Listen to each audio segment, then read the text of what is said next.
जिस संदर्भ में वो सीडी आई है वो दुखद भी है और निंदनीय भी है।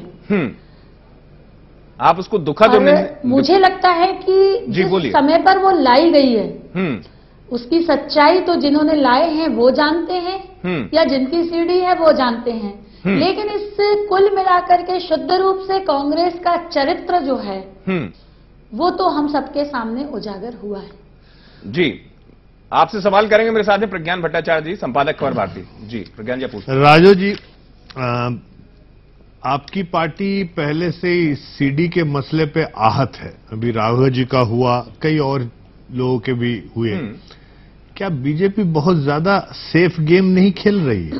आमतौर पे आपकी प्रमुख विपक्षी पार्टी के एक सिटिंग एमएलए के खिलाफ ये आरोप लगा है।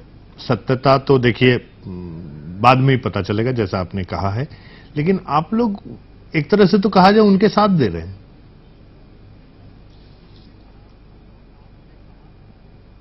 साथ दे रहे मतलब जो कैलाश विजयवर्गीय ने कहा, जो आपने कहा।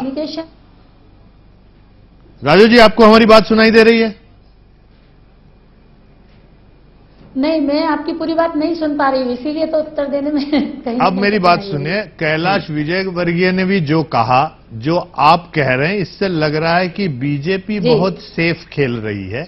आपके प्रमुख विपक्षी पार्टी के एक एमएलए के खिलाफ ये आरोप लगाया है और लगाया गया है, तो इसमें आपको तो हल्ला मचाना चाहिए, उनके खिलाफ जाना चाहिए। आप लोग तो एक तरह से लग रहा है उन्हीं को सपोर्ट कर रहे हैं। नहीं, हम किसी को सपोर्ट नहीं कर रहे।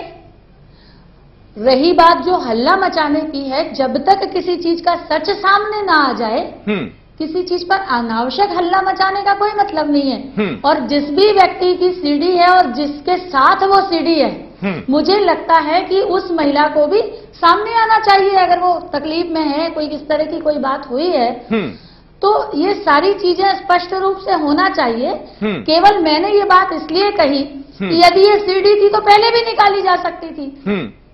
पर इस तरह की जो बातें हुई हैं, ये कांग्रेस के जो भी लोग इस बात से लाभान्वित होने वाले होंगे या सत्यनारायण जी की सत्यता होगी, तो वो भी कहीं ना कहीं सामने आना चाहिए। मैं तो ये कहती हूँ कि समाज को सच का चेहरा दिखना चाहिए। लेकिन जैसा कि यदि अगर सत्यनारायण जी कह रहे हैं कि मेरे साथ साजिश है या षड्यंत्र है और मेरे कांग्रेसियों ने ये किया है, तो शुरुआती तौर पर राघव जी के मामले में भी आपकी तरफ से, आप लोगों की तरफ से कहा जा रहा था कि एक सीडी पर इतना बवाल क्यों कांग्रेस की तरफ से, जब शुरुआती मामला था, याद करिए राघव जी का।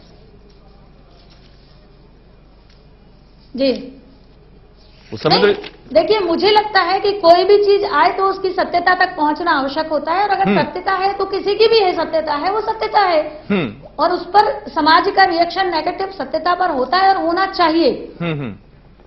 चलिए, मैं कमलेश्वर पटेल जी से सवाल कर लेता हूं। कमलेश्वर पटेल कांग्रेस नेता हैं, भोपाल से मेरे साथ जुड़े हुए हैं। कमलेश्वर पटेल जी, कांग्रेस कैसे लेती है सीडी को, पूरे मामले को लेकर? क्योंकि बड़े कई सवाल उठ रहे हैं। सीडी आने के बाद जिस तरीके का राजनीतिक भूचाल आया, और खासतौर से उस स्थिति में जब आपकी पार्टी के, कहना चाहिए कर्णधार, पार्टी के दिग्गज राहुल गांधी इंदौर आ रहे हैं, उससे पहले यह सीडी आई।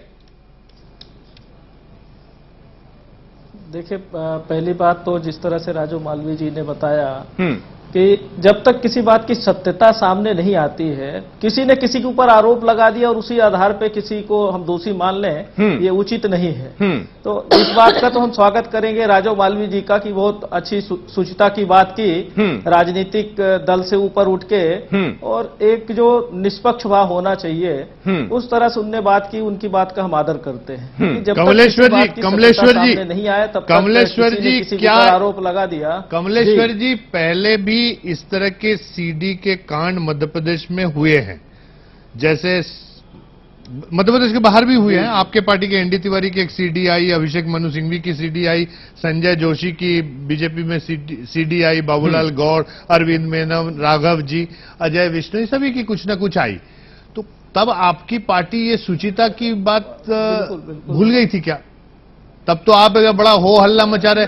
आज तो आपके और बीजेपी के टोन में समरसता दिखाई दे रही है। कहीं कोई गठजोड़ तो नहीं है बाकी सीडीओ को रोकने के लिए? नहीं, कोई गठजोड़